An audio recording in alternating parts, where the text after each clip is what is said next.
मित्रों, जय श्री राम। अद्भुत रामायण दशम सर्ग।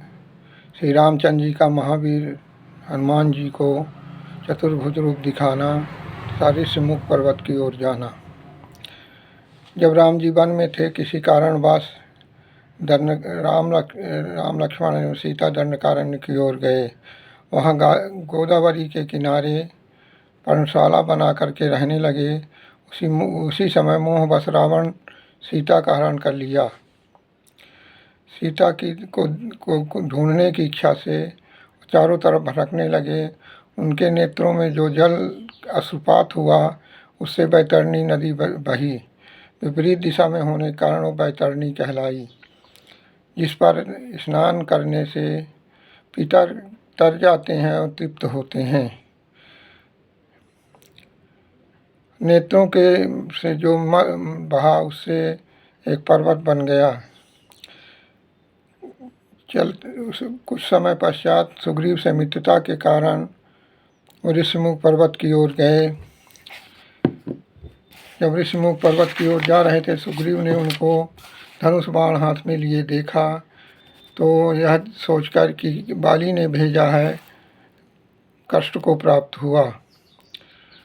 तब वह भिक्षु का भेष बनाकर, ब्राह्मण का भेष बनाकर महावीर हनुमान जी को भेजा। हनुमान जी ने रामचंद्र जी का स्वरूप देखा।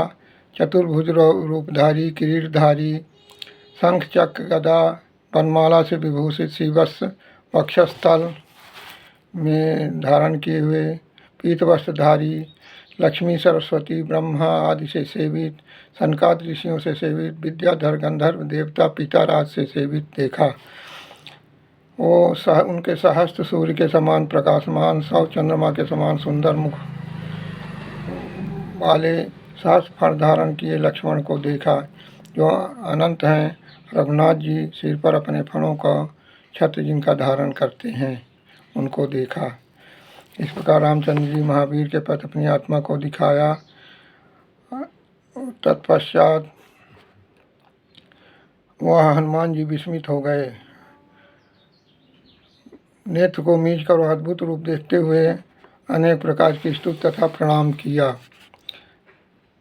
बाद में अपना परिचय देते हुए कहा कि मैं सुग्रीव का मंत्री हनुमान बानर हूँ। सुग्रीव ने मुझे भेजा है यह जानने के लिए कि यह कौन आ रहे हैं, कहीं ये सुग्रीव के आदमी तो नहीं हैं। आपको धनुष बाण धारण किया देखकर कुछ और ही समझ बैठा। व्याकुलता से महावीर जी के वचन सुन यह क्या है, इस प्रकार कहकर कंपित हुए और हाथ जोड़कर सिर झुकाए वचन कहते महावीर जी से उदारतापूर्वक रामचंद्र जी बोले। पुरुषोत्तम राम हनुमान जी से अपना वर्णन करने लगे। हे बस हनुमान, हमारे भक्त तुम हो, हमसे पूछते हो तो मैं कहता हूँ। शेष अगले भाग में। श्री शिव शरणम, श्री हरि शरणम। धन्यवाद।